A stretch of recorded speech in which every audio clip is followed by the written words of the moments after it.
Welcome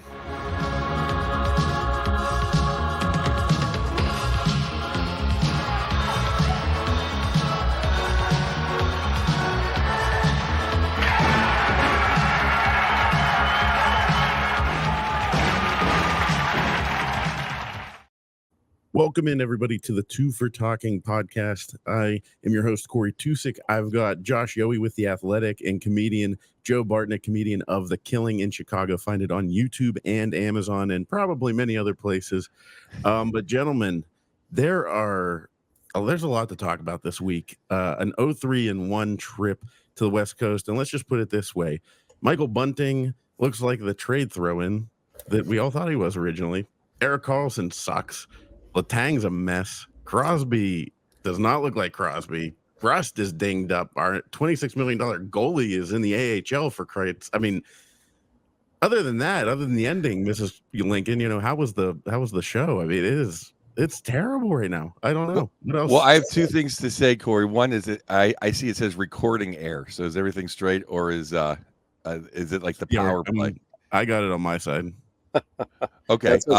Then two, what's even worse than everything you listed, which is tragic. They showed a graphic that Blake Lizotte and Matt Nieto are on the way. Oh, wow. That's going to save everything. That was more disappointing than watching them go 1-3 or 0-3 and whatever. Now, I have a lot to say. Josh, you were boots on the ground in the war-torn Western Canada. What's your initial reaction?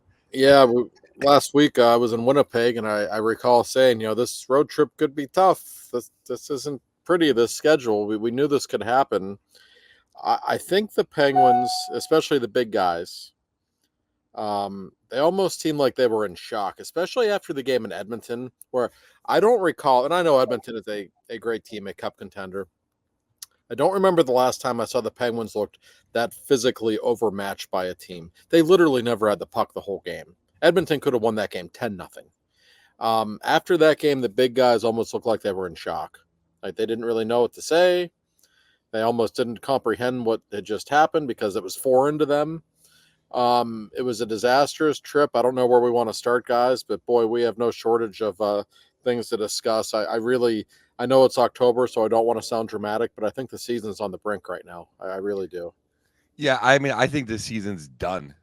I think it got done when they blew the game in Calgary. I thought they needed that. I thought, and then people walked away thinking they played good in that game. That's what shocked me. I think we talked after Winnipeg, though. I thought 40% of that Winnipeg game was pretty good. I thought 60% sucked. Then I thought Calgary, they should have won that game. That was their 2 points. They say, okay, well, then you're not going to beat Vancouver. Edmonton, you knew that going in and whatever. But you had to get those 2 points. I think we should start at the very, very, very, very, very top. And that is your captain. I've been with him for 20 years. I very rarely criticize him. He's been terrible. Yeah. He's been terrible. And I'm going to float this to you, Mr. Yowie. Does he miss Jake that much? I don't mean in a melancholy, sad way. I just mean when he passes to nowhere, is it supposed to be, well, he thinks Jake's going to be there? He's used to someone reading his mind and knowing the game that his wingers can't now, is because he looks like he's passing to invisible men. Yeah, I'm sure he does miss Jake. I don't know if that's the biggest problem with him right now, but this is, this 10-game span is some of the worst hockey we've ever seen him play. I think that's fair to say. And as I have said before, he starts slowly sometimes. He's had some bad Octobers. Okay, so I don't think it's panic time yet, but he's not playing well. And we can talk about, the 7 points in 10 games, and that's no good.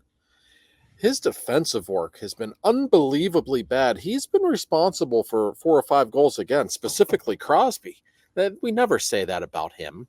And I think between that and just all the turnovers left and right, especially on the power play, there could have been 2 or 3 shorties against in Calgary, specifically because of his turnovers. This is not the caliber of hockey we're used to seeing from him. I don't expect it will change.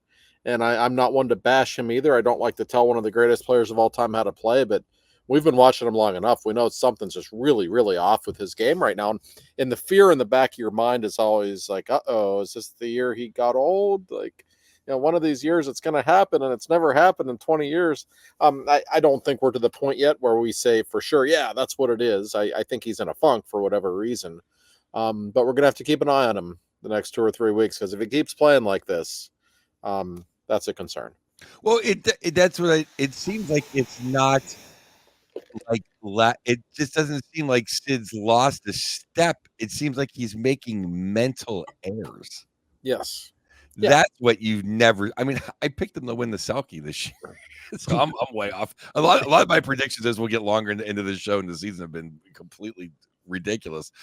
But he's just defensive liability. Just playing terrible in the zone, bad reads and bad passes. It's just not smart hockey. Which Right. He's like a living link to Ronnie Francis of smart hockey. That's what I'm saying. It's not like, and I'm not saying it's not like the Mike Johnson era boo-boo face. Oh, let's just get him out of here. Mm-hmm. I don't think it's lack of effort. It's just not there, his game. I completely agree with you. And just watching him in training camp, physically, he looked fine. He looks like he's skating the way he typically does. His hands, his shot look fine. I didn't see any red flags there at all. You're right, Joe. It is mental errors, and this is one of the smartest hockey players of all time. When I describe Sid as a player, I always describe him as like the perfect hockey player. He just does everything properly, and he's losing big face-offs. He's turning the puck over. He's not making good defensive reads. All the little things you expect him to do. He's passing up good looks. And I suspect he does miss Jake. Remember, he's had a bunch of different left wings, and I love Drew O'Connor. I don't know if Drew's, a legitimate top six guy to play with him. I think he's the closest they have on the left side. But Villiers has played as well as he can, but I don't really think he's the answer there. Brian Rust has been banged up, and he's hurt again, not at practice today. So he hasn't had a lot of familiarity on his line, which doesn't help. But this is Sidney Crosby we're talking about. You expect him to make those around him better. And through 10 games, it's concerning. Let's be honest. This team has a lot of issues, but he looks like almost like he's mentally checked out a little bit. And we never say that about him. And we don't even necessarily believe it, but you have to listen to, what your eyes are telling you, right? And your eyes are telling you something's not right with him.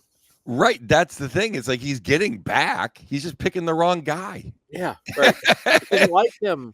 It's not like he's, you got boo-boo face going to the bench and make the change and then the other guy can get the -1. No, he's hustling back. He's just taking the wrong guy.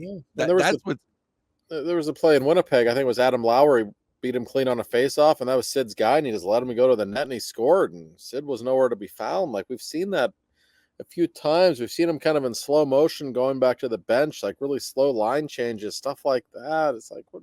This isn't Sidney Crosby. What's going on here? So who knows? Maybe, and we've seen this with players his age.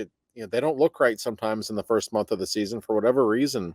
The mind and the body don't quite function right. It takes them a while to get going. That might well be the case. I don't think this will last long. And remember, I will say, and I'm not trying to make excuses for Sid or the Penguins, but in their first 10 games, they've played on the road against like 5 different cup contenders. It has been a brutal schedule. If he would have had 10 games like this in January against these teams, we wouldn't be making as big of a deal about it. But because it's the first 10 of the season, it gets your attention more, I think. We knew it was going to be brutal. But, in my opinion, other than Bunting, and it's kind of funny because I kind of had to eat my words last year because Bunting played pretty good. But now this is the Bunting that I always thought we had or we were getting. But besides him, I kind of think, and besides Rusty being dinged, I kind of don't mind the way the forwards have played.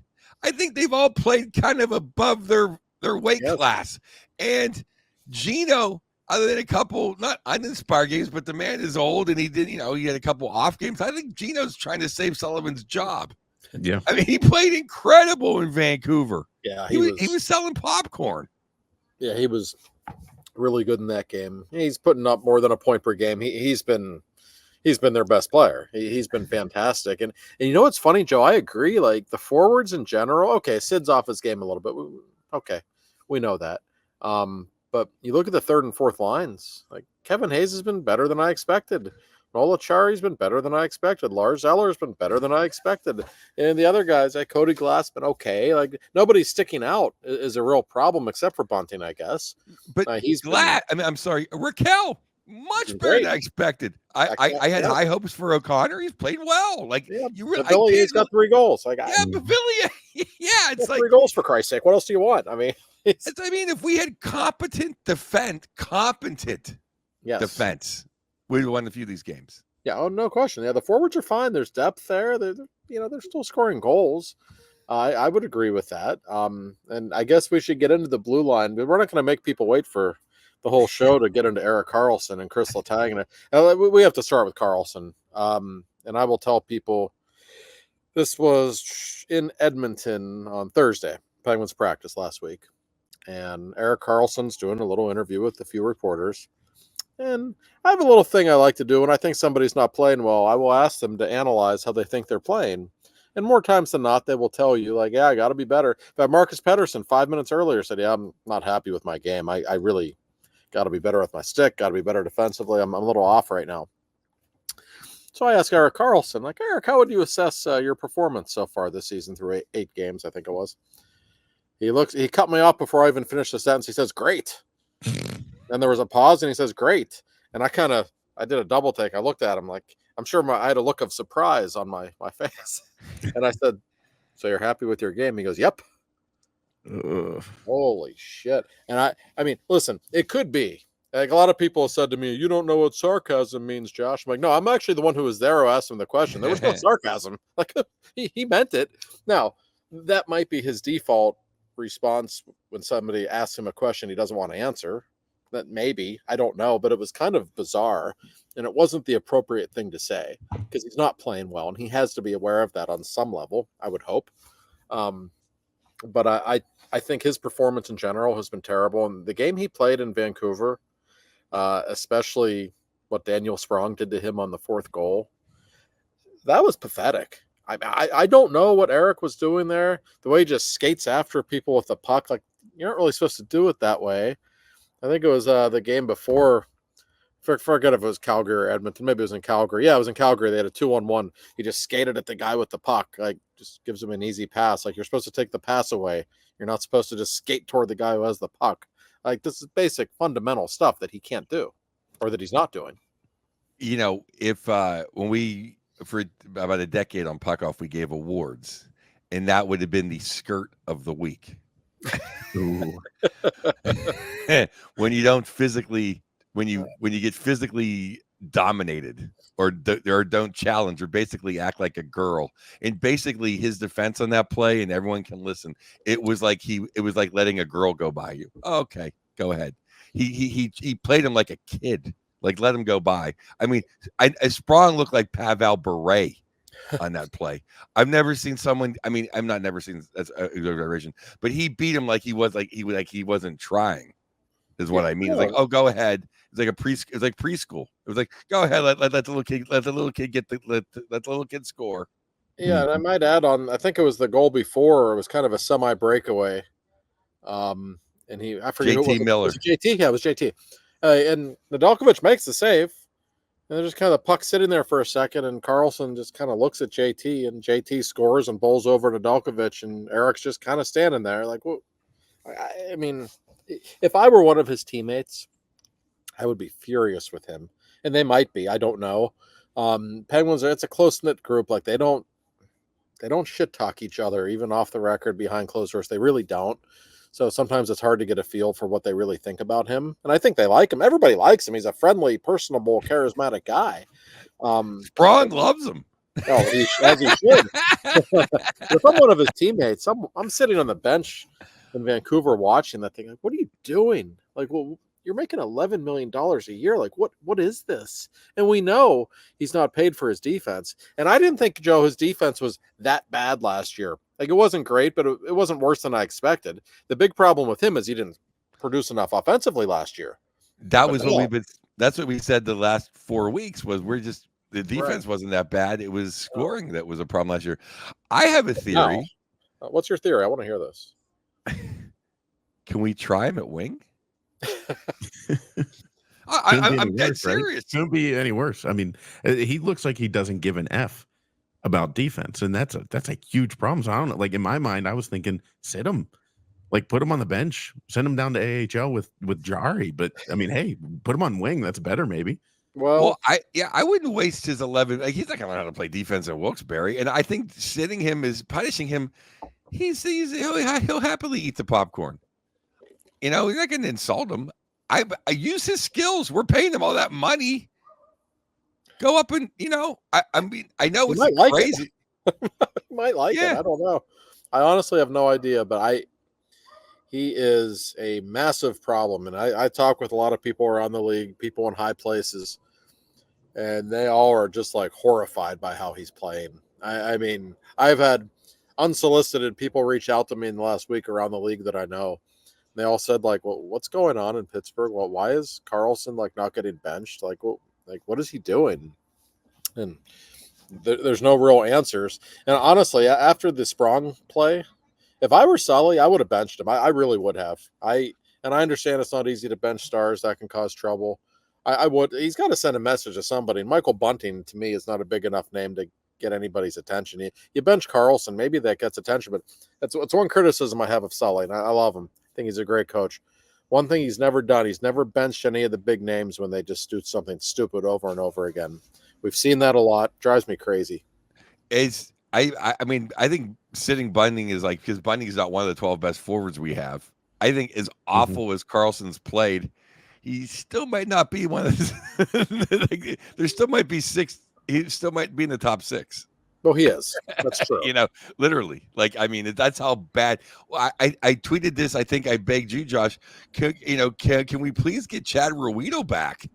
I mean, he was on waivers. Right? He was on waivers, and we're lower than Utah, so we should have had a chance to get him. I don't know how anyone could think that Ruido wouldn't be in our top six. He would be. They probably didn't have the cap room to do it, for one thing. That might have been the biggest problem. There's, of course, ways around that. But now this, and everyone, I mean, listen, we've harped on Carlson, and it's deserving, but Letang is not good right now either. He's almost as bad, Josh. He's really bad right now. And in his case, Joe, I just think he's lost a step. I really do. I don't think he's moving quite the way he once did, and I don't think he's adjusting to it. I still think he can be an effective player, but he's not good. And Matt Grzelcyk has been awful the last few games. He was so bad, and I think it was the Edmonton game. Like it was painful, like watching him play. I mean, he's not very good. No, well, I knew that going in. He wasn't very good in Boston last year. That's right. No, he's much small. I didn't realize how small he was too. He just gets pushed around a lot. Because when Chara and Charlie Mack are there, and he doesn't get pushed around. He's not the guy in front of the net. You don't notice him as much because he's like, But when it's Carlson not moving anybody, that's, oh my God. And that's another thing. While we're piling on him, the power play has actually been better than expected given our expectations. Watch him on puck battles in the boards, though. He just gets thrown around like a rag doll. I mean, it's going to be a problem on the power play. You got to win some 50-50 battles. He doesn't win any 50-50 battles. Physically, I just don't think he's strong enough to on a lot of occasions. So it's another problem for the blue line. Ryan Graves goes without saying. I thought Jack St. Ivany was a little better the last couple of games, which is encouraging.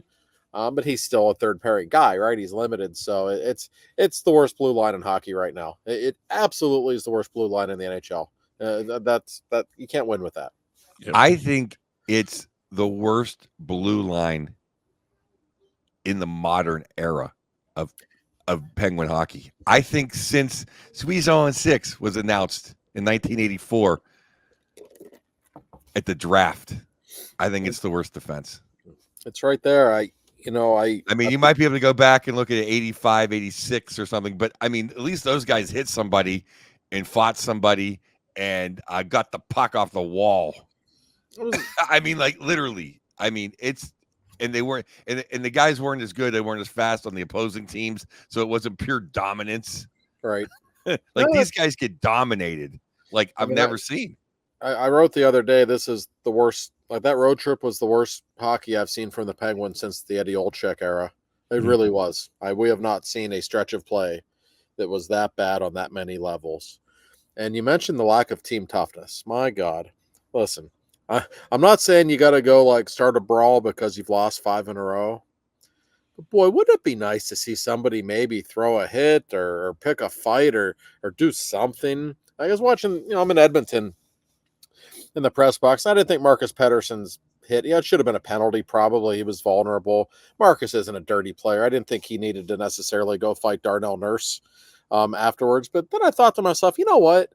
Wouldn't it be nice for Crosby or Malkin to have a guy like Nurse who just, I'm going to go beat the hell out of that guy now just because he took out one of our players. I would assume on some level they probably appreciate that, and they don't have anyone who ever does that for them. So it did get my attention in that way. In the Nigerian Nightmare we had at camp, he skates good enough to have Bunning sit down. Right. I mean, and I mean, it's like and I think Glass has played well, and I think I'm really impressed with Pugliarvi's game. But Achari's played well. Those guys have played well, so maybe not, but definitely over Bunning.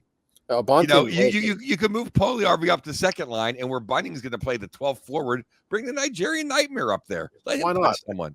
I'm fine with it. Bunting, we should mention him. He was the healthy scratch in Winnipeg. You thought that might jumpstart him a little bit. It didn't. He was not good in Western Canada at all. And I know guys have the routine, so I'm not trying to take a shot at him. But I thought it was really weird. He gets benched on Sunday. They practice on Monday. The game's on Tuesday. It's an optional morning skate, and he takes the option and doesn't even show up at the morning skate on Tuesday morning. I mean, he was in the building, I'm sure. Thought that was kind of odd. Like half the team's out on the ice, and the guy who's a healthy scratch isn't. He's not some established star. I thought that was interesting, and he's the kind of guy. In the words of Herb Brooks, he's not talented enough to get by on talent alone. That guy's got to work hard, and he's not doing it. He's losing puck battles. He's not that same scrappy guy that was so effective down the stretch for the Penguins last season. I don't know what happened to him, but man, has he been a problem. He's the type of hockey, one of the 2 or 3 types of hockey players I hate. The scrappy guys that aren't really that tough. Mm-hmm. He's scrappy. You know what that means? He takes shitty 2-minute minors all the time.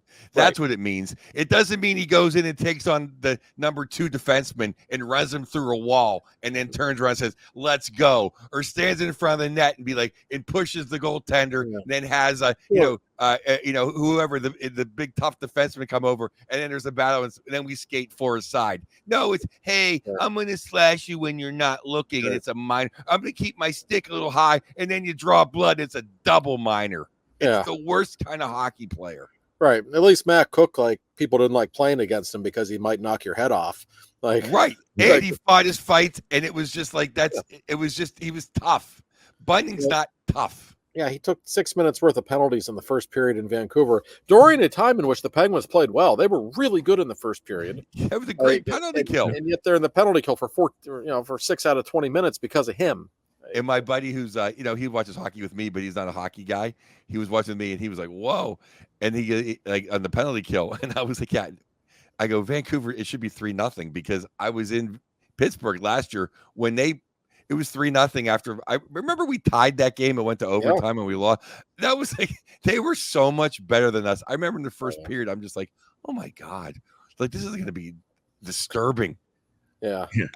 I mean, Vancouver, really, the Canucks are really good. That's a Stanley Cup contender. It really is. I love that team. Rick Tocchet, Jim Rutherford, Patrick Alvin, they've done a superb job with that team. That team's legit. And you can see it, Joe.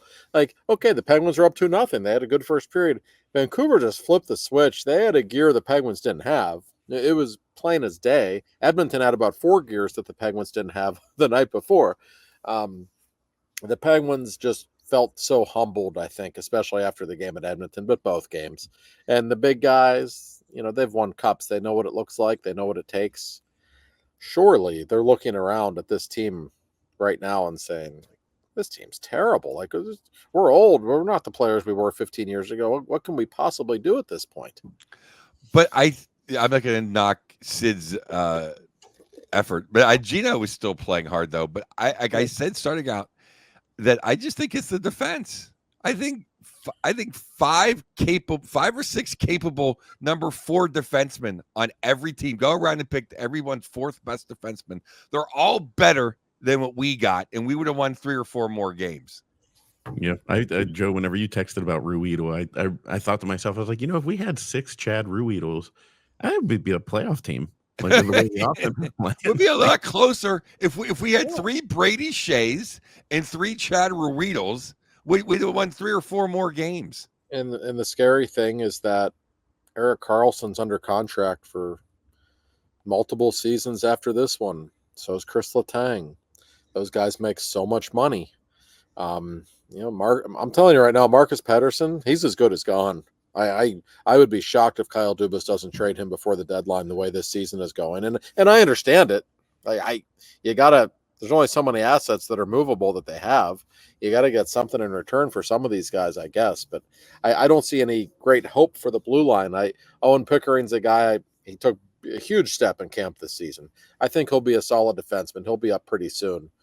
Harrison Brunick, we really love him. In a year or two, yes, he could be a really impactful player. But for the next year or so, man, this is not going to be fun to watch. And I just don't see there's only so much they can do at the moment, unfortunately. But I think I think Pettersson's played terrible. He's been very disappointing. Like, let him go. Yeah. I mean, I think we're stuck with the 2 with the 1.5 Hall of Famers back there. I get that. But we can find 4 other guys to play better than those other 4. Yeah. I mean, you can throw a dead cat in Ontario and find 4 guys that can play better than those other 4. I mean, it's for $800,000, Josh. I watch a lot of hockey, and that's what makes me sad. But I mean, we saw JR's team right now. The thing that's ended this franchise for the time being was when JR walked away, and we had that asshole Hextall and the big drunk Burke that tried to ruin his franchise. Yeah, F Brian Burke. He walks around. He won 1 cup 30 years ago. That's all. He acts like he's Jesus Christ. Have another drink, you fat fuck. You'd be amazed how many people in the organization do not like Brian Burke. I will just leave it at that. He did not make many friends while he was here.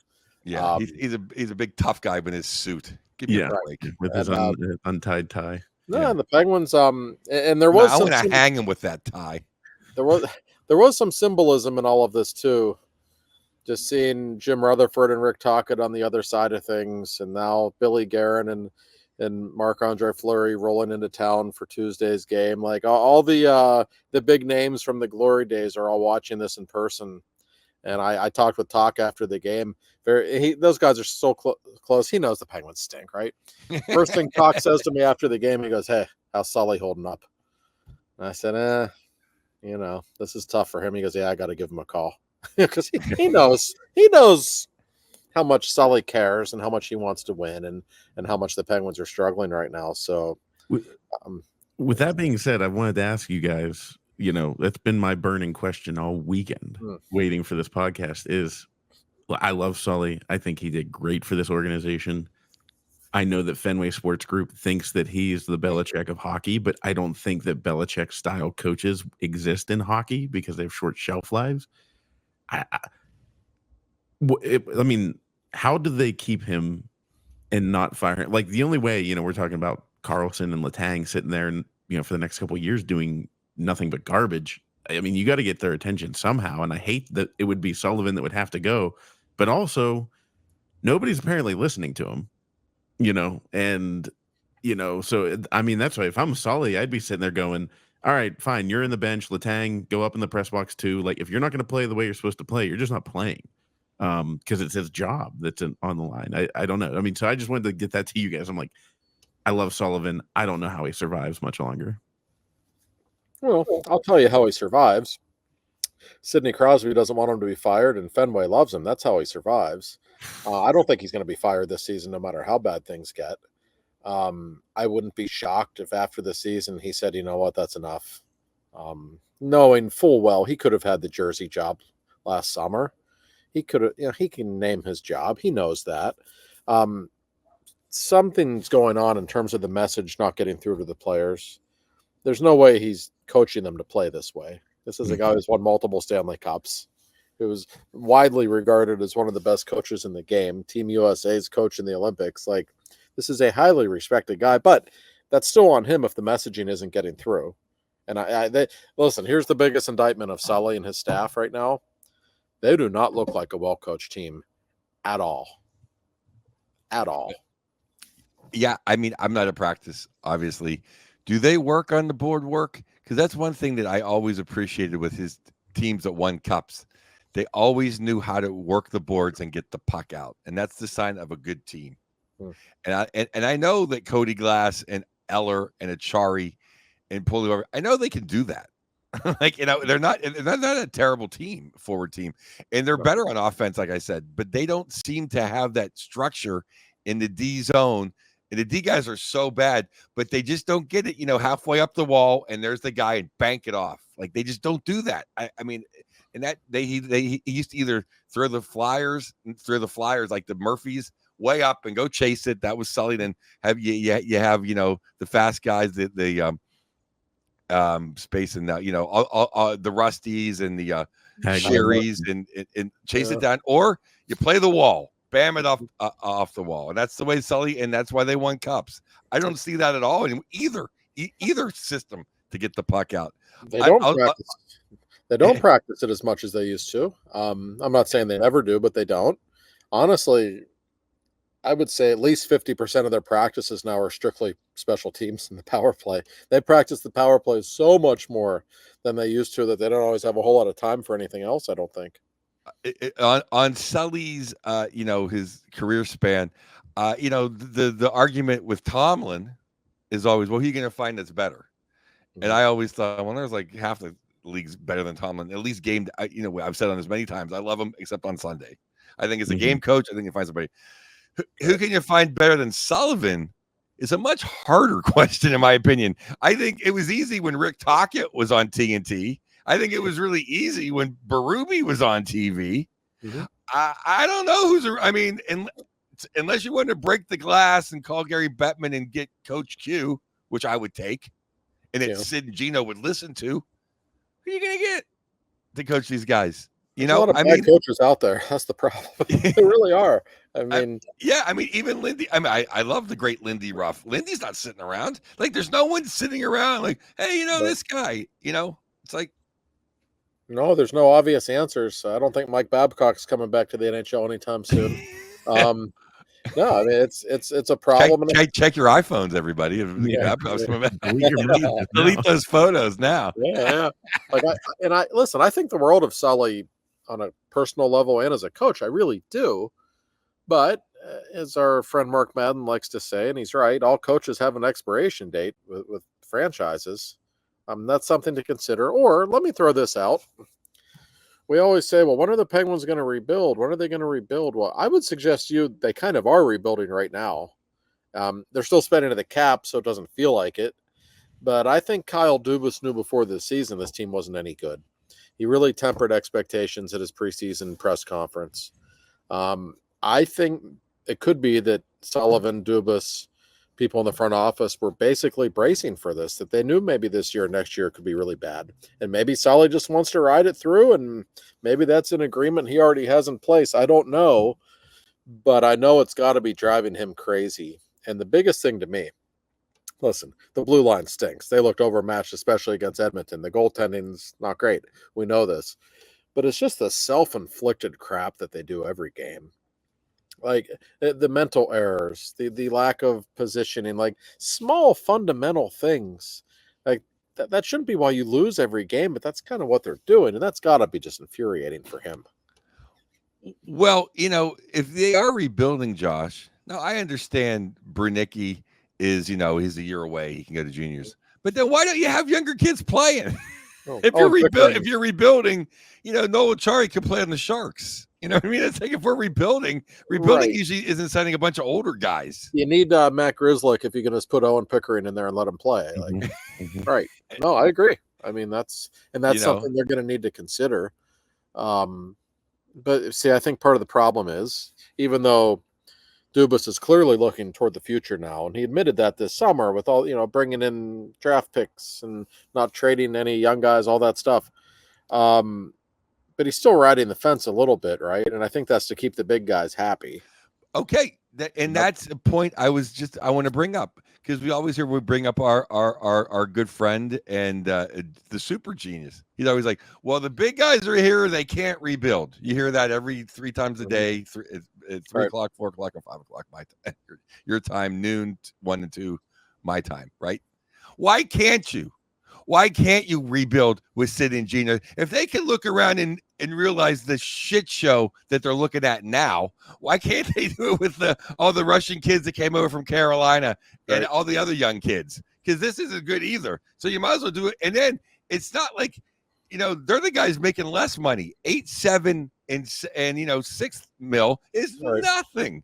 No, we can totally rebuild with those two still here. And the cap's in my opinion. Sorry, Super Genius, if you're listening, that's just my opinion. No, I don't disagree with that, Joe. And the cap's about to skyrocket, which will only help them in that regard. They're not overpaid for what they still bring to the table. And I would think there's a part of them that would actually prefer having a bunch of kids around them who could get a little better, who they could show the ropes. With all due respect to the Nola Charis and Matt Grizzlicks of the world, they're not getting any better. They are who they are. Everybody knows it. I would think they'd rather be surrounded with some of those young guys you're referring to, and I think we will probably see that more and more as the season goes on. But it's just like last year. You get the feeling Kyle said, "Okay, here's some veterans. Here's Kevin Hayes. Here's Nola Chari. Whatever. See if you can make it work. If we can win, great. But we're not gonna give up any first round picks." Well, I mean, sometimes you just got to stop bringing in the old guys. Yeah. And you just have to go completely young. And I disagree with Mark. I think you can rebuild with Sid and Gino. They might not like it. They might bitch a little bit. They know their time's running out and they want to win. But I would say to them, you want to win another cup? You want to have a chance in 2 or 3 years? Deal with it this season. Break in some young guys. That's the fastest way you're going to get back to that. Absolutely. I think the cup going up, the cap going up is our biggest chance to get better. To me, draft picks are just draft picks. How many draft picks? We're going to hoard draft picks. To me, hoarding draft picks is a way for GMs to keep their jobs longer. Oh, we got all these draft picks. They could pan out. Really? How about just getting a second line center? I'm not just saying this for Dubas. I'm saying this. I've gone on this rant before in different podcasts around the world. I just think that we're getting our draft picks, we're keeping draft picks, we're doing this, we have a bunch of draft picks. Draft picks are just on paper, and you got to wait 3 years for anything to happen anyway. How about just sending your second round draft pick for that winger and then maybe make a run for the cup? How about doing that? I know this is a better rant for a trade deadline episode, but I don't know. The hoarding of draft picks to me is just GM BS in the grand scheme of things. And I just think there's philosophical things going on here that different people are on different pages in the organization. The big guys just want to win. Solly just wants to win. Like Fenway just wants tickets to be sold, right? Dubas, I think, if you gave Dubas truth serum, I think he would tell you, I want to blow the whole thing up. He'd probably trade Sid if he could, and I know he thinks the world of Sid. But I get the sense from Dubas that in his heart of hearts, like just completely rebuilding and building a team in his vision is what really appeals to him. But he feels handcuffed because he's still trying to keep the big guys happy. He's still trying to keep Sully happy. And he still wants ownership to be able to sell tickets. And when you're pulled in different directions like that, it's a recipe for disaster as far as I'm concerned. You got to have a plan and you got to stick to it. I think that was one of the best things. Well, it's one of the best things, not just because he's the greatest human being ever. I think when it was Mario and Mr. Burkle, then you had true leadership, and I think you had a direction. And now and you can see it in almost every team, in every sport, every franchise that's run by a mega corporation and some guy in a suit that has four weeks of summer vacation chopped in. It's just it's a rudderless ship. It is. Whereas if every guy had to walk by Lemieux's office every day, and the big guy would come down, you knew exactly what the plan was. That's right. No, and I'll tell you, the Fenway people, they're all very friendly when you meet them. They seem okay. They're great to me. I'm not, and I love Kevin Acklin, but it's just not having the big guy. It's just not having the big guy there. No, Kevin Acklin's great, but he's on the business side more. He doesn't really have anything to do with the players. But you never see the Fenway people around. Like, they're basically absentee owners right now. And yeah, they spend a lot of money and they're pleasant and everybody likes them well enough, but they're just incredibly corporate. They have a lot of money, but they're never really around. Like, people, like, I like to make fun of the Dallas Cowboys too. I know Jerry Jones is nuts, but you know what? I appreciate the fact that he's there every day and he just goes nuts every time they lose. That's the kind of owner I want to play for, right? There's got to be some accountability at least. Right now, there's not really a boss in Penguins land. There's not. Kyle Dubas and Mike Sullivan have complete power, and I don't know if that's necessarily healthy. Not even like I mean, Lemieux wasn't down there cracking the whip and making them run until they puke, or skating until they puke. But the fact is, when you looked up and saw him with the glass of wine, you knew if he was happy or if he was disappointed. It's the big guy. It's like it just comes down to that. No, 100%. Or the decree of whatever. Hey, you know what? Sid and Gina are staying. I'm selling tickets. Or hey, we're rebuilding. Or hey, this is it. And that's the way. And that's the way it is. Not like there's a million. There was never a mixed signal when they put the camera on in the box. No, you knew what the signal was. And no, there's a wishy-washy feeling to this organization right now. They kind of know they're not any good, but they still think, we got to be the Penguins, and we're the Penguins, and we got Sid, so we'll be all right. And no, it's not that simple. They need to make up their minds, and I am curious to see what the attendance figures look like moving forward. I assume there will be a good crowd for Flower tomorrow night, but it was pretty concerning to me 2 weeks ago, the Buffalo game, when Gino hit number 500, Sid hit number 1,600. Huge milestones. There were 2,500 unsold tickets for that game. I realize it was a Wednesday night in October, but still, that's really concerning. This is a spoiled fan base. They're going to have trouble selling tickets if it continues like this, I'm telling you. But a very valid point of that 2,500 no-shows was the weekend with the Wednesday before was an absolute disgrace against the Rangers. Yes, it was. Yeah, and that doesn't help. You buy tickets and beers and parking and show up for that. You might not come back the next Wednesday. That's right. I think that's part of what happened. I do. I absolutely. And I was worried they're going to go in the run and they're going to come back. They're going to get their asses handed to them and they're going to come back. It's so funny. We've gone 45 minutes almost, and we haven't even talked about the goaltending. Oh, do we have to? Do you guys want to do some editing on the fly here and just get into? I know. I want to talk about the goal. I'm sorry. I'm saying, do you want to make the next segment just all about Jarry, because we might not get it. We're going. Well, I want to talk about how I wish Jarry was in there because he deserves to take all this abuse in net, not these other two kids.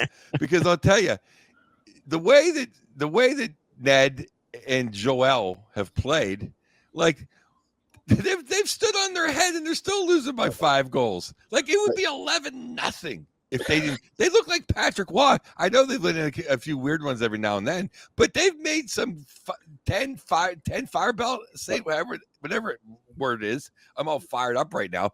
I mean, ridiculous Patrick Waugh saves they're making, and they're still now down by 3 goals. Imagine if they weren't incredible.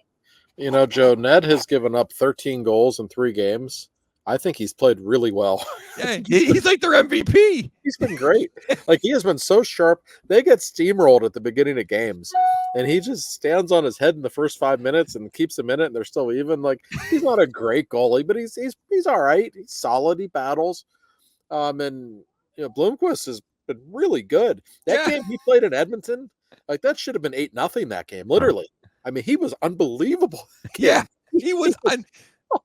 He was standing on his head. That one Draisaitl, a partial breakaway, and he stopped him again. He had 3 in a row. It was incredible. Oh, no, he's been great. I mean, I feel bad for the goalies. And, listen, Jarry's in Wilkes-Barre right now. We all know he's been a disaster. That goes without saying. I wonder what the scores would have been if he played in those games. It's scary to think about, but you do wonder. Yes, he's a total mess. He seems to be a lost goaltender, but how much of it was just playing behind this team too? Because I don't think any goaltender would look good behind this team right now. I have to say that in his defense, even though I don't think he's any good. Well, but Ned and Joel have looked good.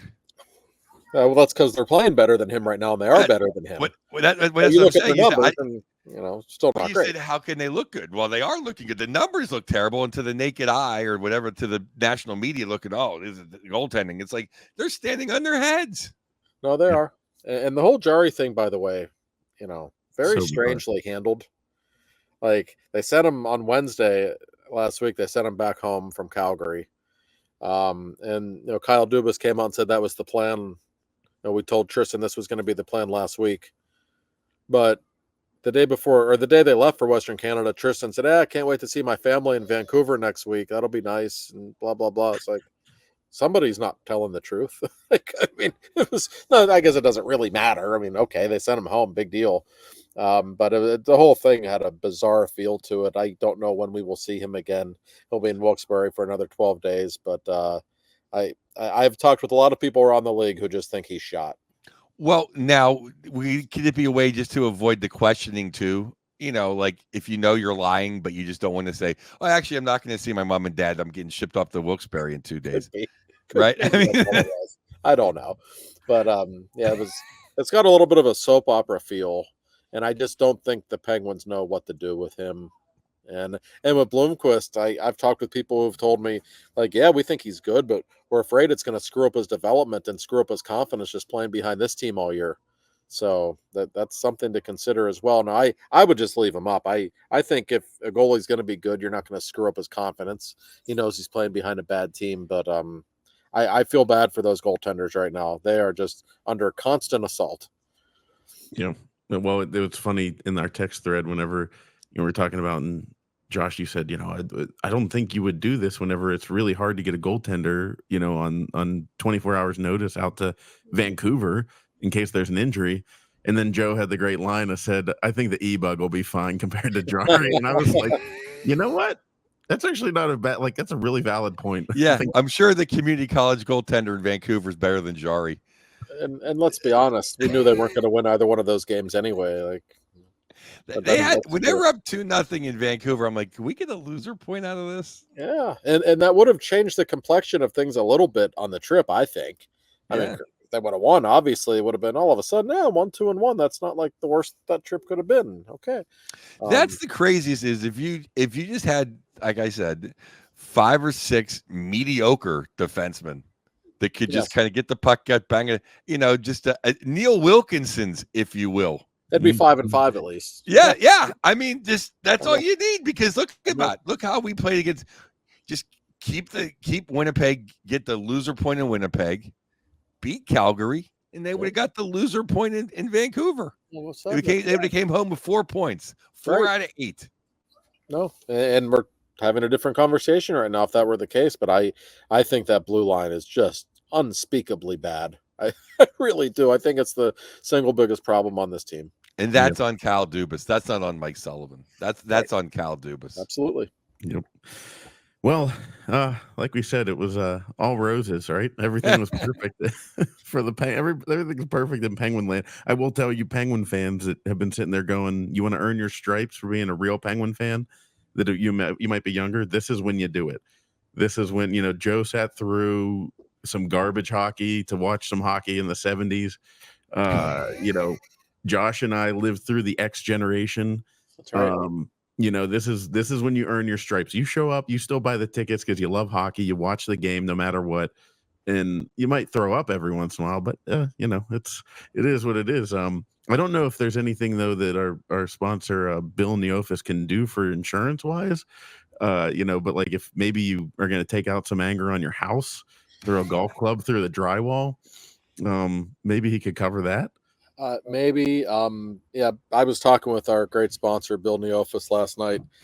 He's not taking this Penguin season very well. I mean, it's hitting him just like everyone else. But yeah, Neofis Insurance, listen, they give us life lessons, right? I'm just looking back at the last month, we've learned all kinds of things. We've learned, this is probably the worst time of year for deer. And if you live in Western Pennsylvania, like I was in Western Canada for the last 8 days. I'm coming home from the airport at midnight last night. There's freaking deer everywhere. Like, oh, I'm back home. I know where I am. So Bill always reminding everyone, especially at sunset and sunrise, that's the most likely time a deer are around, so be careful with that. And we've talked all month about October being Cybersecurity Awareness Month. There's a month. Everyone has a month now, right? But I didn't know that one was a thing, but it is a thing, and they will help you. It's only $45 a year, and you are completely covered. I didn't even know there was such a thing as security for cyber attacks and such. But this is the society in which we live. It's 2024. These things happen. So $45 a month. Bill's got you taken care of. I cannot say enough about the people at the Neofus Insurance Group. They are just, you know what they are? They're Pittsburgh people. They've been in business since 1960, since the year Mavs beat the Yankees. And we're going to have some World Series talk later on this show. Don't you worry. It's just because Bill's a newfound Dodgers fan, which we'll get into. And so just remember, Neofus Insurance Group, if you got to call them, 412-364-3388. They're located in the North Hills. Give them a call. You will be very pleased with the service, I promise. Thank you, Mr. Neofus. And I think you said $45 a month, but I think it's $45 for the whole year. I said month. I meant a year. My bad. That blew me away. I mean, $4 or something like $4 that. a month. Sorry, Bill. I know. Bill's breath. I'm going to review the tape. I'm pretty sure he said year because I thought that's a good deal. I'm pretty sure Josh said year. Well, screw you, okay. Yeah. I checked. Yeah, his skate was over. His skate was over the line. By the way, I will say I really thought that was off. It's a good goal. I did think the Oilers were offside on the second goal the other night. Not that it would have mattered, but I agree. Just last night. Now I'm spacing on the game, but 2 nights ago, this week there's been 3 really horrible goal. They've waved off goals on goalie interference. And it's really become, if you're in the blue paint, they're going to wave it off. So you know what? Just go back to the Brett Hall day of you can't be in the blue paint, or you're allowed to hit the goaltender and then he's allowed to get up. Because right now, they're waving everything off now. Yeah, which is crazy. The one last night was pathetic. Yeah, it's hard enough to score goals in the NHL. It's ridiculous to me. I really Did they wave off the Kachuk goal? I saw somebody said this is the most Kachuk highlight ever. It was the overhead. He ran into the goalie, knocked him over, then stood behind him, knocked him over while he was shooting the puck into the net, and then started fighting someone. And I was I didn't even want to look and see if it got disallowed because I like the Kachucks. I can't help it. You got to like the Kachucks. Yeah, no, this was there was 2. One was a Corey Perry. There was a Corey Perry one last weekend that was absolutely ridiculous. And then the one last night, I'm spacing, I forget, it's bad podcasting, that was very much it was not quite as bad as the Perry one, but just it was the guy had half a skate in the blue paint. The goalie moves up to bump him. The goalie initiated the contact, and then they still waved it off. It's just goalies being babies. But I want to talk before we get into our 3 up and 3 down, because I think we didn't talk about this last week. But that Trouba hit was absolute BS, in my opinion. And I have defended Trouba even when he hit Sid. I'm like, it's tough playoff hockey. Okay, I want that. It's a shame it happened to Sid. But it was cheesy. But you know what? It's hockey. I don't want that taken out of the game. And he's went on and made 8 or 15 more hits that were borderline. But I like the Scott Stevens hit. I like the Chelios hit. I want to keep it in the game.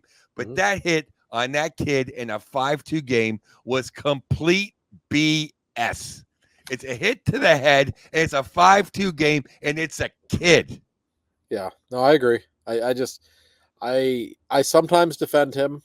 I don't think all of these hits are bad, but it's to the point with him where, and I don't say this about NHL players very often, but I really think he's trying to hurt people sometimes. I do. And I don't like that. I'll never forget it. It's ironic because they would later win a Stanley Cup together. But Brooks Orpik, when he was still with the Penguins, he said to me one time, he said, "You know why I don't like Ovi?" I said, "Why don't you like Ovi?" He said, "He tries to hurt people." He said, "I don't mind guys who play hard and hit you and fight, whatever." He said, "There's very few guys in the league that they're trying to hurt you by the way they hit you. He's trying to hurt people. I don't like that." I'll never forget Brooks saying that. And Trouba, I think he tries to hurt people. I think he's a dirty player, and I don't like it. Yeah, it's a predatory hit. on a kid in a 5-2 game. He bent down to make sure the elbow hit the head. But one thing is that I really can't stand about today's game is all of a sudden, oh, it's a bad hit. So they're whisked away to safety, either the box or they're thrown out of the game. He should be forced to stay in the game so someone gets a chance to run him and he has to fight somebody. That's Unless what he's kills playing against me. the Penguins, of course, in which case, just, Oh, yeah. Keep taking cheap shots. Bunny can blow him a kiss. But he can slash the back of his ankles as he skates away. But I do have a bone to pick with Orpik because I think Orpik ran around and he never wanted to pay the piper, and that cost the Penguins a lot of garbage back in the day. That's fair. Yeah. Yep.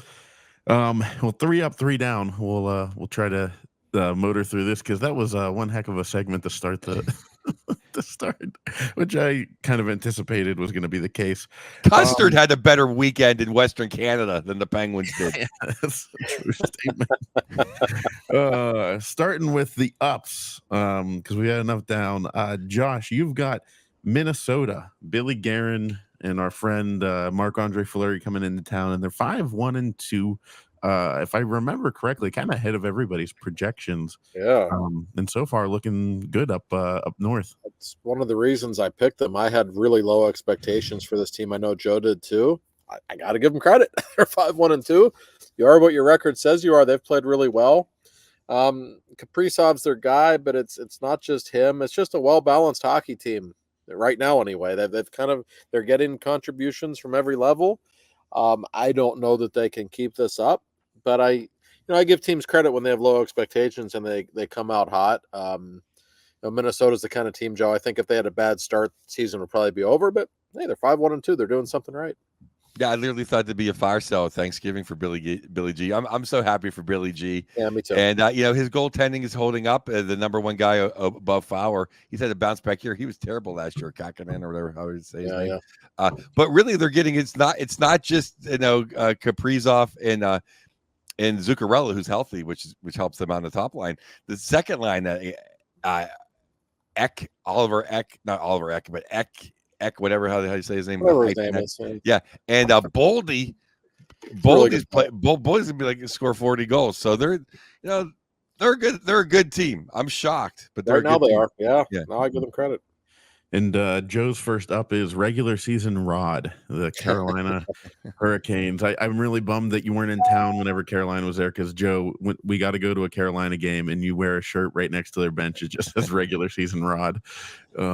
But unfortunately, it'd probably be easy to get tickets right next to their bench if I come in the spring. Yeah. You know what they did? They went to Western Canada and they did what the Penguins couldn't do. They won games. Yeah. No, they did. They are who they are, but you don't want to play them in the regular season. You don't. No. First down for Josh is the Seattle Kraken. Seattle, I don't think anybody had many high expectations for them this year, but not looking great this past week. But they actually got out of the gates pretty well, but they've lost 3 straight. And I love Ronnie Francis as much as anyone. I don't know what's going on with that roster, Joe. I look at that team and I'm not very impressed. It's kind of a lifeless group of players. And after they had that playoff run a couple of years ago and they shocked the Avs, you thought things were headed in the right direction, but I don't feel that way about the Kraken right now. No, I think they won one recently that Bernier scored his first goal of the year, which is shocking. It took him this long to wake up. They're just a very meh team. And it's like they picked the wrong the 8th best guy in every team. Where Vegas picked the best 8. Yeah. And Ryan was a little hamstrung because the league was not going to let him play them like a fiddle like Vegas did. That's right. But they just what he brings in Chandler Stevenson. That's going to be the big center they're going to use to spark up the offense. Don't think that's going to do it. Yeah, I don't know. I would have seen if the cokehead from Washington wanted to go up there and spice things up a little bit. I'll think about which one for a second. Huh? I'm not trying to. Kuzi. Yeah. Something like that. Take a flyer on a guy with some offensive upside. I don't know. Yeah. They're very bland. I mean, they got all. Borkstrand's going to be your number one scoring forward. I don't know. McCann. They're just a bunch of guys. Yeah, they're a bunch of guys, and Tanev. They're really everyone's sloppy seconds, but they're just he gave the cord. He gave the cord a 5x5. Is the cord ever stopped the puck? Like Ronnie's good at spending Microsoft money, and I love Ron. I got my jersey. Ronnie's. I got it's like I'm a shrine to Ronnie. But there's a reason he's in the Hall of Fame as a player, maybe not as a GM. Well, he did good in Carolina. Yeah, he did do good things there, but I just don't understand what they're doing in Seattle. But I don't know what the plan is, but that's not an exciting team to watch, and it's not a very good one. No. We know what the problem was too, and I'll make this quick. They were such Ron's big mistake. I'm sorry, Mr. Francis, I should call him, was hiring Hochstal. Yeah, that guy. He's clown because they had a pretty good roster those first couple of years. Now it's not as good, but when they had a pretty good roster, I always called him Barzini. I remember when I had my press pass to see the outdoor game. Sully has it, Berube has it, Lavalette has it, Cooper has it. You need to have charisma to lead men. Dave Haxtell. He couldn't lead three blind dogs down the street. I mean, come on. He had no charisma in his press conference. This guy's absolutely a coach. Not. I'm like, this guy's coaching. Wayne Simmons. Wayne Simmons listen to this guy. No, there's no way he is. There's no way Scotty Hartnell's looking this guy in the eye like this guy's a man. No, there's no way. I love how it gets to Philly in some way, shape, or form. No, well, he hired Haxtell. It's not, I mean, he should, Yeah, he should have known better. I mean, but you know what I mean. You guys know, but it's like there's something about leading men. You got to have a little charisma. Like a little too Mike Butch Johnson. Cassidy has charisma. Yeah, I like calling him Butch. Bruce. Yeah, you need that instead of the Mike Johnston miffed look. Like, how did we get up a goal? Can't believe we gave up a goal. Turn the air conditioning down. Yeah, that's what like, that was a spot on impression. That's exactly just like. I'm on fire today. If they win 4 in a row, I'm too happy. I need my piss and vinegar. Yeah. I don't want them to lose to make the show more entertaining. Yeah. Well, Joe, you're down. Your first down is Utah, the Utah Hockey Club. Other than selling a bunch of beer out there, I don't know if they're going to do much else this year. I had high hopes for them. They can still turn around. They're just dinged up. My boy Dursey got dinged up, and they're down like 3 defensemen, and so we know what it's like to have bad defensemen, and they're experiencing it now. Yeah, I thought about putting them on my list as well. I think they'll be okay, but they're definitely in a bit of a funk right now. And Vij Malkoff, he's a pretty good goaltender. He got lit up the other night. So actually, so many teams are doing good. I gave you like 9 teams up, so we didn't mess up with. So me and Josh didn't flap over. I could have gave you like 8 teams that were up. Yeah. No, it's down. I mean, other than the Penguins, it feels like we're the only ones at the bottom. Like I thought there was gonna be more people down here with us. The next up for Josh is Washington. 5-2 start to the season. It's funny about that. Better. Like Ovi looks terrible. Like I know he has 2 goals. One of them was an empty netter. They went up 2. They scored an empty netter to go up 2, and then they pulled the goalie again. Then they threw Ovi out there to get him a goal. It's really obvious what was going on. He looks slower than ever, but the rest of that team looks pretty good. I think their team speed's better this season. They're getting good goaltending once again. I don't know if they can keep it up, but I give them credit. They had a nice summer. Even Puke Dubois has been okay so far. So I think they're kind of an interesting team. Yeah, they're in the mushy middle for sure. Yeah. I mean, they're in the playoff spot. They look way better than the Penguins, that's for sure. Oh yeah. Turns out that's what happens when you have even average defensemen. Joe's next up is the Tampa Bay Lightning. Sid's missing left arm. Sid's like the old Army vet that's sitting there scratching that leg that's gone in the middle of the night, and that leg's down in Tampa right now. Yeah.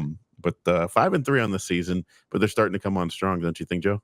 Well, they pulled Vasilevsky, a rare. I mean, like the comet that flew over Erie this summer, or whatever it is. That's more rare than Vasilevsky getting pulled. I always thought there was an agreement that he's never pulled, but he left the game and he came back. He played great. The underlings, I mean, Cooch is always Cooch and Point's always Point. Snake's fitting in a little better, but basically the second line of Hagel is on fire, and Cirelli's such an underrated hockey player. Love You wonder him. why they win cups. Cirelli's killing it again. Yeah. And they're right there. But I gave you so many. I wonder what I gave you like 8, so I wonder what the ones you're picking. And yeah, Cooch is playing out of his mind. I mean, that guy is a great player. He's one of the best players in the world. Great start for him. And Vasilevsky, I know he got pulled in the one game. Otherwise, he's been really good, though. He wasn't himself last season. No. He had that injury, and you could tell he wasn't quite the same. If he's back into form, that makes them a team in the East that you don't really want to play in a playoff series, I would say.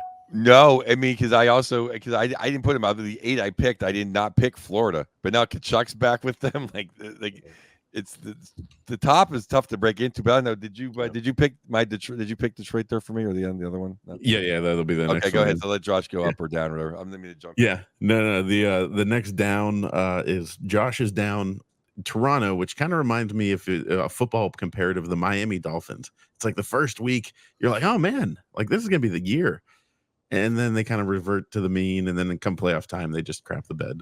The Leafs' power play is just horrible. That's their big problem right now. With all the talent they have, they can't make it work. They've lost 3 in a row. They'll be fine. They're a really good team, but they came out really hot in the first week, and I think a lot of people thought, boy, they might win that division. They're a great regular season team, and they may, but I don't like how they've looked in the last week. They absolutely played great on Monday night in that huge game. They had to win. They wanted to win, and they won. Space and that was Tampa Bay, right? Yeah, yeah. Mm-hmm. And then they went and they got shellacked. They got shellacked by Columbus, like shellacked. And then it was like, oh well, they never possibly be this bad. Well, they were just took them lightly, and they were worn out from playing so good the night before. All the Toronto media, and then the Craig Berube Bowl, when Berube had his hard-earned money on the wall, they got smoked by the Bluesers. Yeah, how about that? Yeah, in Toronto, I believe. Yeah, and then no, it was actually in St. Louis. Was that in St. Louis? Okay, my bad. No worries. I'm almost positive because then they went back and they lost to Boston, and they played well, and then it looks like Matthews. Every time it looks like Matthews is going to be the conquering hero, which I want him to be to shut everybody in Toronto. But he took an American to get you a cup. He has a Letang-esque giveaway. Yeah, he did an overtime. Boston. He did.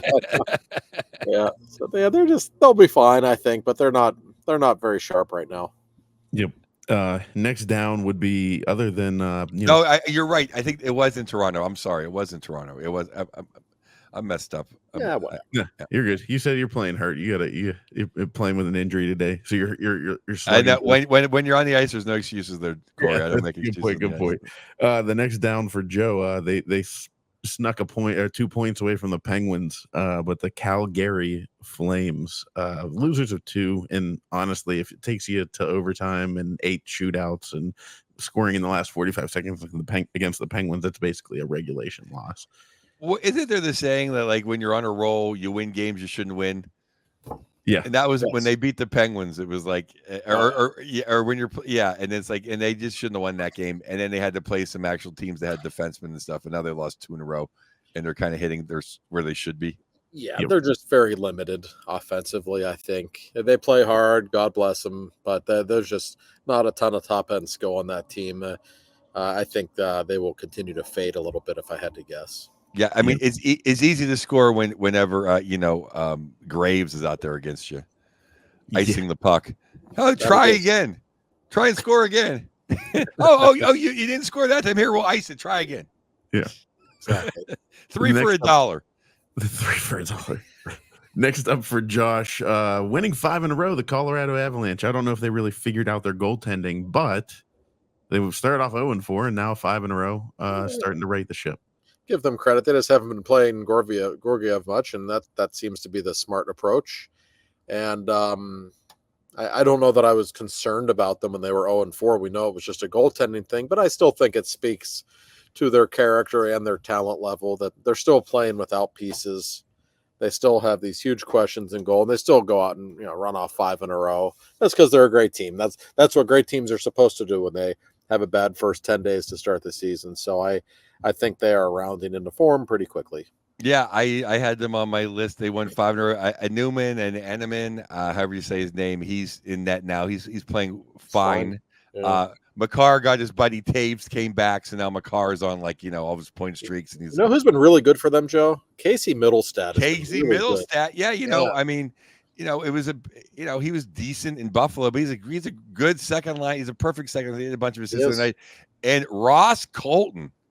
Like 7 goals or something. Yeah, he was a throwaway piece in Tampa. Yeah. That's how good Tampa was. Right. But to his credit, he stepped up. He's playing on the number 1 line now. He's the number 1 power play, and he looks fantastic. If they get healthy and get goaltending, they can still win the whole thing. I mean, they have that kind of talent. Yep. And Joe, your next up is Detroit. Your friend Frazier's team out in Michigan there. They, waived a goaltender after the Penguins smoked them, which looks like a genius move now, because if the Penguins are going to do that to you, then anybody could do it. But how does Detroit look now? Well, they've won a couple. They won a couple games in a row, and they played physical. I don't know. They took it to New Jersey. Now New Jersey's not the the big bad Bruins, but they got some tough guys. And Detroit, not known for toughness, really took it to them. Fought some fights. Some of their big guys are stepping into their own. Even Larkin threw a backhanded elbow and crushed the guy. And then they crushed Hughes, and they're turning it around over there. And they have a young guy, not Edmondson, it's like Evickson, who plays with Mo Sider. It's like a good top pair. Oli Mata's playing some of the best hockey he's played in a decade on defense. They're getting a little bit of good goaltending, but 1 through 12. They got guys that can score, and now DeBrincat's waking up, and Lucas Raymond's waking up a little bit. I'm a big Larkin guy. Patty Kane still got the hands. Yeah. And they got screwed on a weak call to give Edmonton the winner point. Yeah, they did. I agree with that. But still, to get a point against them is fine. Yeah, look, that's how good that's how much better they are. Detroit is bouncing back. We kind of keep waiting for them to just put it all together and make the playoffs. Maybe this is the year. We'll see. I certainly wasn't impressed when I saw them in person 2 weeks ago, but they have been way better since then, to their credit. Yeah. And on their way down, Josh put Philadelphia in there. For the second week in a row, I did it just for you, Joe. They're 2-6. They stink. That's a bad team. They're just getting too. We don't want them to fall too low, right, Joe? Like they got to start playing a little bit better. Like we want them. Unfortunately, we're worse than them. Yeah. And one of the true guys I don't like, Couturier, with the hat trick. That was like the one game they won. They won. So they didn't. The next day they lose to a terrible team. So that's great. F Philly.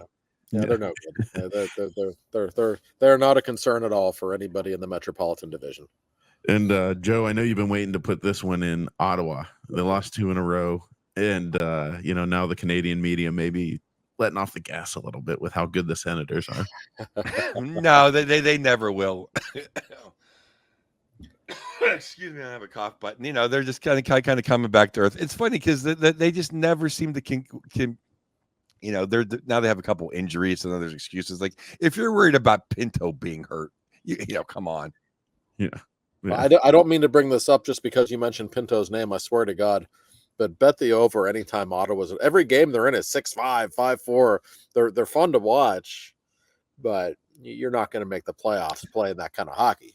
They don't play defense. You think the Penguins don't play defense? They don't play. They don't play. The Penguins just stink at playing defense. Ottawa doesn't play defense. Right. That's a great way to put it. Trade Carlson back to Ottawa. He'll fit right in. See? He would. He get his points back up too. He'd score a ton. That'll do it for the 3 Up, 3 Down segment. On the third segment of episode number 29, we're going to talk a little bit about Marc Andre Fleury. A quick little segment talking about Fleury in the World Series. Talk about that on the third segment of 2 for Talking. Welcome back to the third segment of 2 for Talking. And guys, Marc Andre Fleury will be in town. We're not talking Steelers because they play tonight. Marc Andre Fleury is going to be in town tomorrow. I hope everyone gets a chance to see him one last time. love the Flower, but I wanted to get your guys, favorite little Flower stories, and I'll just throw mine out there. Is one is my wife. I mentioned go ahead drink. But my wife worked at the arena there, in the corporate offices, and one time Fleury came in while she like her and one other person were in there. Everyone else was out at lunch, and Fleury just goes, "Is this guy at lunch?" and points at a cubicle, and they're like, "Yeah," and he just goes over and he goes, "Can I get on porn sites here?" And they're like, "No," and he's like, "Okay," and you could tell she's like, he's thinking like, "What do I do?" He got like caution tape out. I mean, he just like, he's a prankster at heart, and he's doing it to this guy that he doesn't even know. And he just covered his whole cubicle with all kinds of stuff, everything, saved random photos to his backdrop on his computer. And then my wife said, whenever Tony came back, he just sits there and goes, "What happened?" And they're like, "You're not going to believe." so that, and then I'll never forget Fleury, his rookie night, just was a magical moment, and a moment we really needed it in Penguins hockey. The X generation was kind of wearing on us. We saw a lot of Ross Lupus Chuck, and it was just, that was a fun night. I think were all of us there. Joe, were you there at that game? I was at his first game. It was a Saturday night against the Kings, and I think we lost Kings. 2-1. And Josh, were you there right? too? No, I was not there. No. Okay. 2-1 or 3-1 we lost. The shootout, or the back before shootouts were a thing. There was the penalty shot. The penalty shot late in the third period. That was just a fun night. Where we really felt like, whoa, we got something here. But I want to hear your guys, favorite Flower stories. One of mine, I actually managed to piss off Marc Andre Fleury once, which was really hard to do. And to this day, I feel guilty now because he's, as everyone knows, one of the greatest guys ever. The famous Philadelphia series in 2012, which nobody wants to remember, he gave up, I think, 23 goals in 6 games, something like that. He had Jarry-like numbers. He did, and I wrote after the series that I didn't think it was very becoming that the goaltender who gave up 23 goals in 6 games was doing cartwheels on the ice in practice the day before Game 1. And he read that, and first day of training camp, he says, "I have to talk to you." I said, "What?" He says, "I've been mad at you all summer. You write this bullshit about me doing cartwheels as if that has anything to do with me stopping the puck." And I'm like, I said, "Oh my God." I said, "Are you mad at me?" He said, "Yes, I'm mad at you." And we talked for a minute. He says, I cannot stay mad at you. So I just don't write that bullshit again. Okay. I said, "Yes, sir." I'll never forget it. I was like, "Oh God, how do I make that guy mad?" He's like perpetually in a good mood. It'll be a special night at the arena tomorrow night. I can't wait to see it. One of my favorite people ever. One of the great characters in franchise history. And to me, goalies, there's not many goalies that have star power, but he's a star. You go to see him. You don't say that about goalies very often. His number should be hanging in the rafters someday, and I think it will be. Yeah, he's I went his number up there. Yeah, he's right there for number. We gave it to Artie, but he was right. He's right there. He's right. He's Mount Rushmore adjacent. I just love the Flower. As the first game, I defended Flower. It's no one wants to look back on this on tonight or tomorrow. Look back, but there was times when a lot of people, a lot of my friends, a lot of family loved throwing Flower under the bus. Oh yeah. and everyone can look me in the eye, and I can say on firm ground that I defended him all those years. So it was kind of, and I also said that when we let him go, I'm like, okay, I understand. Murray's younger. Murray won his 2 cups. I understand, but playing 50 or 60 and winning 40, not the easiest thing in the world to do, as it's been proven. And I think that's his durability and his ability just to win consistent hockey games, as well as all the saves he makes, and he's just the greatest guy. And on a personal note, I still can't spell his name. My little dyslexia, it freaks me out. The U or the E, which one comes first? And it's one of the only things that like the computer won't fix on its own. Yeah. It's literally like every time I gotta like, what is it? And because I always want to put the U first, but it's the E first. I still look up Grizzlick's name every time I type it. So there are some names that are like that for sure. I mean, what's cool now is at least Apple knows Mario. Like you can't mess up Lemieux anymore. Right. Yeah, everybody should get out and see Flower one last time, because we love Flower, and this is your last chance to see him. Joe, you've become a little bit of a Dodgers fan with the World Series. Well, just so the fans know that Josh, his phone ran out of juice. It's happened to me many times doing these things. I knew as soon as he gone, it's like, oh, I bet that's exactly what happened. Yeah, Boom. yeah. So behind the scenes, real quick. It's so funny. Other than being in a sports bar and looking up, the first pitch of baseball I watched was Friday night, and I was thinking I'm gonna watch the World Series. I was interested in the Yankees Dodgers, and I had a gig. And driving to the gig, I get to the gig, and like people are like, "Oh, the game's not over yet." I'm like, "Oh," they go, "Well, we can't start until the game's over." And it was like the ninth inning. Like, wow, this is going to go into extra innings. And then the Yankees scored, and now I'm near Santa Barbara, so half the place is just filled with Dodger fans. I'm like, people are going to be upset. That's not good for comedy. No. And then boom, Freddie Freeman, my new favorite player, grand slam, the big salami. One of my favorite shows of the year. Everyone was so fired up, and we had some drinks, and we were doing shots on stage. It was a lot of fun. So go Dodgers! Yeah, no, you can't go on to an audience. It's probably rough to go on to an audience that just watched their favorite team lose a World Series game. So yeah, I played in San Francisco when they blew it with the Barry Bonds World Series, and at Game 6 when they blew it when Willie Mays jinxed them. I was on stage that day, and I was on stage after the Raiders lost in the Tuck game to the Pats. Yeah, that's a pretty rough one. So you love Freddie Freeman now. I'm gonna get a Freddie Freeman jersey. He teed it up for you, and you knocked it out of the park. That's my God, you knew it was gone. It was like he was in the driving range. Oh yeah. Yeah, it was like he was just watching it go into the field beyond the fence. That was awesome. Home run. Yep. But that'll do it for us on Two for Talking. We appreciate you guys as always. If you want to reach out to the show, email us at twofortalking or contact@twofortalking.com, and we'll talk to you guys next week.